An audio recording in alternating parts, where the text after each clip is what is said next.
최근 박근혜 대통령에 대한 명예회복 목소리가 커지면서 세월호 선장 이준석도 화제에 떠올랐습니다. 세월호 이준석 선장은 승객을 대피시키지 않고 먼저 도망간 것은 승객을 죽인 것과 다름이 없다며 이준석에게 살인죄로 무기징역을 확정했었죠.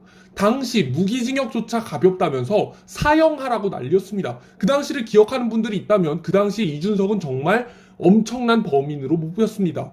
이준석은 극단적인 방법까지 사용했는데요. 진술을 번복하다가 감옥 안에서 편지를 쓴다던가 전혀 통하지 않았습니다. 즉 세월호의 책임은 선장에게 있었다. 법원에서 확정을 내린 셈입니다. 박근혜 대통령에 대한 직접적인 탄핵 사유는 아닐지라도 세월호 사건으로 선동되어 국민들이 박근혜 대통령에게 화살을 돌린 것은 모두가 알고 계실 겁니다. 세월호 유가족들은 박근혜는 304명을 구하지 않은 범죄자입니다 라는 피켓을 들고 마치 박근혜 대통령이 아이들을 죽인 것처럼 묘사했습니다. 이게 논리적으로 말이 됩니까? 법원은 세월호 사건의 살인죄를 대피시키지 않은 선장의 책임이다라고 결론 지었습니다. 그런데 그 결론에 세월호 유가족들은 기뻐했죠. 근데 박근혜 대통령은 거기에 왜 집어넣습니까? 대통령이 선장한테 그렇게 하라고 했나요? 말은 바로 해야죠. 이태원도 그렇고 대통령이 누구든 간에 이게 민주당에서 나온 대통령이었어도 언제든지 일어날 수 있는 사고입니다. 2022년 교통사고 사망자 수는 2735명입니다. 그렇다면 교통사고로 죽은 사람들까지 대통령한테 책임을 물을 겁니까? 이게 얼마나 선동이 무서운지 알려주는 대목입니다. 분명 아이들을 대피시키지 않은 것은 세월호 선장 이준석인데 왜 그걸 대통령 탓을 합니까? 이준석 선장은 감옥에서 편지로 다음과 같이 죄를 고백했습니다. 용서받을 수 없는 큰 죄를 지었다. 지금에 와서 할 수 있는 일이라고는 죽는 그날까지 죄를 반성하고 뉘우치고 머리 숙여 사죄드릴 뿐이다. 항상 죄책감에 사로잡혀 자책하면서 나 자신을 미워하고 화만 날 뿐이다라며 자신의 죄를 고백했습니다. 좌파 언론인 오마이뉴스는 당시 세월호 이준석 선장의 사형에 반대하였습니다. 그 이유는 선장 이준석을 죽여봤자 이 일은 계속 발생한다는 것이었습니다. 박근혜 대통령을 포함한 우리나라의 시스템을 완전히 바꿔야 한다는 주장이었죠. 세월호 선장이 책임져야 할 사건을 온 국민의 슬픔을 이용하여 선동하여서 박근혜 대통령 탄핵까지 이어간 겁니다. 드디어 진실이 드러나고 있습니다. 김기춘 실장도 세월호 보고 시간 조작, 무죄 확정을 받았고 세월호 특조위방해 의혹에서 박근혜 정부 인사들이 전부 1심에서 무죄를 받았습니다. 이러한 하나하나가 박근혜 대통령 명예회복의 발걸음이 되는 거죠.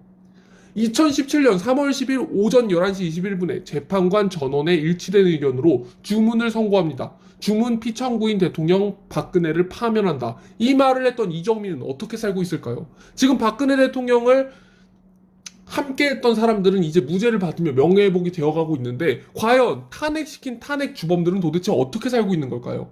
그 순간에 나라 전체가 흔들렸으면서 수백 수천만의 국민들이 그 순간을 바라보며 이정미가 탄핵하는 그 순간을 바라보았습니다. 이 판결 하나로 이정민은 좌파의 영웅이 되었고 머리에 실수로 넣은 헤어를 마저 칭찬을 받을 정도로 민주당에서는 최고의 영웅으로 뽑혔습니다. 그랬던 이정미의 최근 근황은 박근혜 대통령을 억울하게 탄핵시킨 이정민은 최근 이런 경력을 바탕으로 대형 법무법인에 스카웃되었다고 합니다. 마지막에 문재인에게 훈장을 받기도 했죠.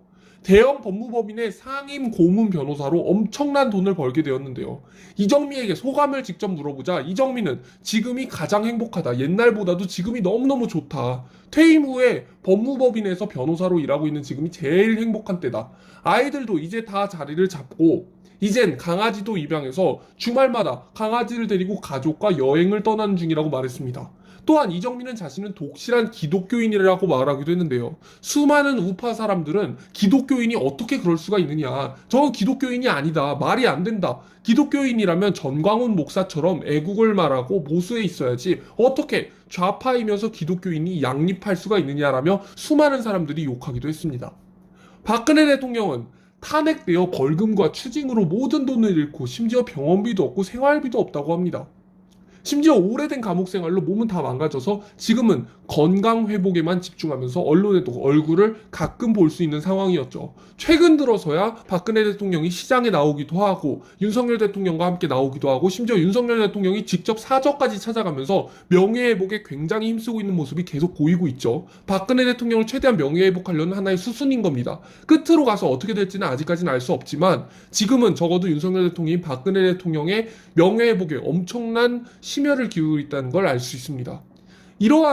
이러한 상황 속에서 박근혜 대통령을 탄핵시킨 이정민은 돈도 실컷 벌고 매주 강아지와 가족과 여행도 다니면서 행복하게 살고, 애국자 박근혜 대통령은 돈도 잃고 이게 건강도 잃고 이게 말이 되는 세상이겠습니까?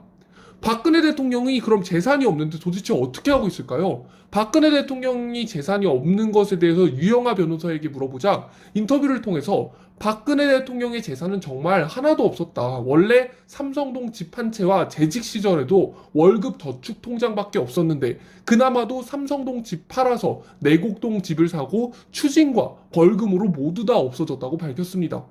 퇴원 후에는 심지어 집을 구해야 할 때 추징금과 벌금으로 무일푼 신세였기 때문에 거처할 곳을 마련하는 게 정말 어려웠다고 합니다. 남동생 박지만까지 찾아와서 여러 가지 방법을 박근혜 대통령과 이야기했는데 집을 구할 때 가세현 김세희 대표로부터 25억 원을 빌려서 집을 샀고 15억은 갚은 상태라고 합니다. 가세현의 도움을 많이 받아서 그나마 살만해졌던 거죠. 물론 빌려준 돈이고 갚아야 되는 돈이긴 합니다. 현재 박근혜 대통령은 대통령 연금을 받지 못하고 있는 상태라고 합니다. 금전적으로 정말 어려운 상태라 지금은 박지만 회장이 생활비를 보태주고 있는 상태입니다. 참고로 문재인 지지자들이 서민 대통령이라고 부르는 문재인은 월 1,400만 원씩 연금을 꼬박꼬박 받아갑니다. 심지어 경호원 숫자도 엄청나고 해외여행비 지원, 그리고 의료 혜택, 그리고 차량까지 수많은 대통령 예우 혜택을 받고 있죠. 현재 대통령 예우 혜택을 받는 대통령은 오직 문재인 하나뿐입니다. 본인이 심지어 마지막에 퇴임 전에 그거를 어느 정도 법령을 옮겨서 확대시키고 나가기도 했죠. 그래서 엄청난 화제였습니다. 심지어 우리나라 국민들은 다 내는 세금, 문재인은 여기서 세금조차 떼지 않습니다. 비과세라고 들었습니다. 이게 서민 대통령이 맞습니까? 도대체 어딜 봐서 서민입니까? 서민이 이게 말도 안 되는 일이죠. 문재인은 서민 대통령이라고 할 수가 없습니다. 탄핵으로 대통령 자리에 앉아 나라를 이 모양 이 꼴로 만든 사람이 책임져야 하는 거 아닐까요? 이런 상태까지 왔으면 문재인이 책임져야 되는 거 아닙니까? 윤석열 대통령이 책임질 것이 아니라 문재인 대통령은 도대체 뭐 하고 있습니까? 탈원 전에 부동산 역대 최고가에 최저시급까지 올려서 경제는 개판 나고 물가 폭등, 요새 물가 폭등 장난 아니죠. 최저시급과 수많은 부동산 역대 최고가 돈 풀기 이런 걸 하니까 당연히 물가는 올라가는 거 아닙니까? 돈 풀 때 물가가 폭등될 걸 예상 안 한다는 것 자체가 말이 안 되지 않습니까? 최저시급은 올려놨지, 그리고 돈은 잔뜩 나라에 풀어놨지, 수많은 사람들이 돈을 가지고 있으니 물건의 가치는 당연히 내려가죠. 물건당 가격, 돈이 점점 더 늘어날 수밖에 없는 겁니다. 돈이 많이 풀렸으니 돈의 가치가 내려가는 거죠.